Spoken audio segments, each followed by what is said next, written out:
you sit down beside a stranger. There is no door, no wall, no privacy. Only a long stone bench with a row of round holes cut into its surface, and beneath them, a slow stream of dirty water carrying away what the city leaves behind.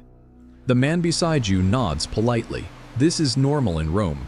In the year 150 after Christ, the greatest city in the world prides itself on something few other places can imagine. Clean water flows across the city through enormous stone aqueducts. Public fountains pour fresh water into the streets day and night. Vast bathhouses welcome thousands of citizens every afternoon. To many outsiders, Rome looks like the cleanest city on earth. But sit here long enough in one of Rome's public latrines, and another truth begins to emerge. The water that flows beneath your feet does not remove everything. The benches are shared by dozens of people each hour. A single sponge fixed to a wooden stick sits in a small basin nearby, waiting to be used again and again. You try not to think too hard about where it has been. When I first learned how Roman sanitation really worked, I was surprised by how familiar the logic felt. The Romans were brilliant engineers. They built systems that moved water across mountains and under streets. They created drainage channels and enormous sewers that still exist 2,000 years later. Yet for all that brilliance, daily life inside the city remained far messier than we imagined. Morning in Rome begins early. The city holds nearly 1 million people, a population that would overwhelm most medieval capitals for another 1,000 years. From the crowded apartment blocks known as insulae to the grand villas of senators and wealthy merchants, the streets fill quickly with movement. You step out from a narrow doorway into a street already alive with sound. Cartwheels scrape against worn paving stones. A mule snorts impatiently while its handler argues with a baker over the price of bread. Somewhere nearby, a blacksmith's hammer rings sharply against iron, the rhythm echoing between tall brick buildings. The smell is harder to describe. Smoke drifts upward from hundreds of small cooking fires. Fresh bread mixes with the sharp scent of fish sauce from open market stalls. But beneath it all is a heavier odor that never quite disappears: waste. Rome's population produces an astonishing amount of it every single day. Animal manure from carts and horses, garbage from kitchens and workshops, human waste from thousands of homes stacked above one another in cramped apartment buildings. The great sewer beneath the city, the Cloaca Maxima, carries much of it toward the Tiber River. But not all of it. You notice the gutters first. Running along both sides of the street are shallow channels cut into the stone. Water flows slowly through them, carrying scraps of food, ash, and other less pleasant things toward the larger drains below. When the system works well, rainwater helps wash the streets clean. When it does not, the smell lingers. A woman on an upper floor opens her window and empties a bucket into the street below. The splash lands dangerously close to a passing pedestrian, who jumps aside with a curse. No one seems especially shocked. This is simply part of life in a crowded city. You continue toward the marketplace, stepping carefully over damp patches where water and waste mix together in dark stains across the stones. Rome's streets are busy from sunrise until well after sunset. Merchants from across the empire bring goods here. Olive oil from Hispania, wine from Gaul, spices from the eastern Mediterranean. The empire feeds its capital well. But feeding 1 million people also creates a different kind of problem: rot.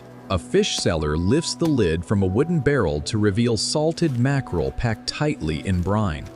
The smell spreads instantly through the air, sharp enough to sting the nose. Nearby, a butcher hangs strips of pork from iron hooks while flies gather in restless clouds around the meat. He swats them away with a strip of cloth, but they return almost immediately. Markets generate mountains of scraps, bones, skin, vegetable peelings. Some of it is collected and hauled away in carts. Some simply ends up in the street until rain carries it toward the drains. Rome's sanitation system is impressive, but it is not magical. And nowhere does that reality become clearer than inside the public bathhouses. By midday, the great baths begin to fill with citizens seeking relief from the dust and heat of the streets. Bathing is not a luxury here. It is a routine. Men from every level of society gather inside enormous stone complexes warmed by hidden furnaces beneath the floors. Steam rises from hot pools while voices echo off marble walls. At first glance, it feels almost modern. You undress in a changing room where rows of wooden shelves hold folded tunics and sandals. A slave moves through the room collecting oil bottles and towels.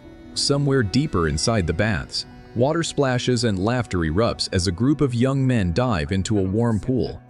But there is something else happening in the water, something invisible. The baths are drained and cleaned far less often than we might hope. Hundreds, sometimes thousands of bodies enter the pools each day. Sweat, oil, dirt from the streets, all of it washes into the same water. You can see it sometimes.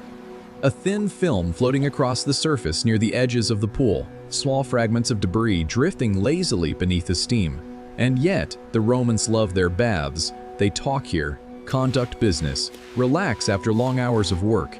Philosophers debate ideas while soldiers soak sore muscles after training.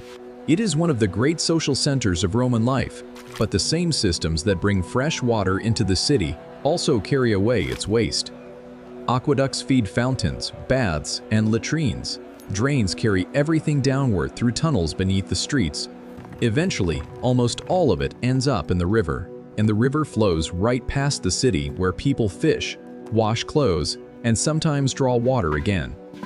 This is the strange balance of Rome in the year 150, a civilization capable of astonishing engineering and remarkable comfort, yet still deeply entangled with the raw realities of waste, smell, and disease. And as the day continues, another part of the story begins to emerge, because beneath the flowing water, beneath the marble baths and the enormous sewers, the people of Rome share something else with the millions who came before them. Tiny creatures living inside their own bodies, creatures that thrive in the very systems designed to keep the city clean. By the late afternoon, the city begins to slow, but it never truly rests. The heat of the day settles between the buildings. Trapped by narrow streets and high walls of brick and stone, shadows stretch across the paving stones as merchants begin packing away what remains of their goods. Wooden shutters close one by one while carts rattle away toward the outer districts. But beneath the quiet surface of the evening, something else continues to move through Rome. Water.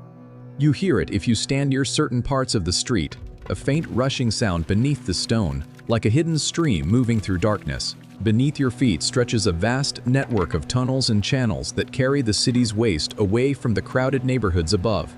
The largest of them all is the Cloaca Maxima. Originally built centuries earlier, it is wide enough in places for a man to walk through upright. Rainwater, runoff from baths, waste from latrines, and the endless trickle of filth from the streets all flow toward this enormous drain before emptying into the Tiber River. The Romans are proud of it, and in many ways they should be. Few cities in the ancient world possess anything like it. Visitors often marvel at the fountains, the clean water flowing through public squares, the impressive baths where citizens gather each day. From a distance, Rome appears astonishingly advanced, yet the closer you look, the more complicated the picture becomes. Inside the crowded apartment blocks known as insulae, sanitation is far less impressive.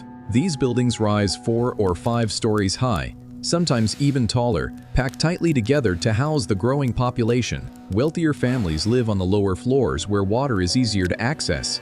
The poor climb stairs. Many upper rooms have no plumbing at all. When night falls, people rely on chamber pots, simple clay vessels that collect whatever the body needs to release. By morning, those pots must be emptied somewhere. Sometimes they are carried carefully to public latrines. Sometimes they are not. More than one Roman writer complains about the danger of walking beneath apartment windows after dark. A careless hand, a sudden movement, and the contents of a pot may fall into the street below with unpleasant accuracy. You learn quickly to listen for movement above. The evening crowd grows thicker near the food stalls as workers finish their day. The smell of cooking fills the air. Lentils simmer in clay pots while vendors slice bread and pour watered wine into small cups. Yet the smells of the city never fully disappear. Waste has a way of lingering in warm weather.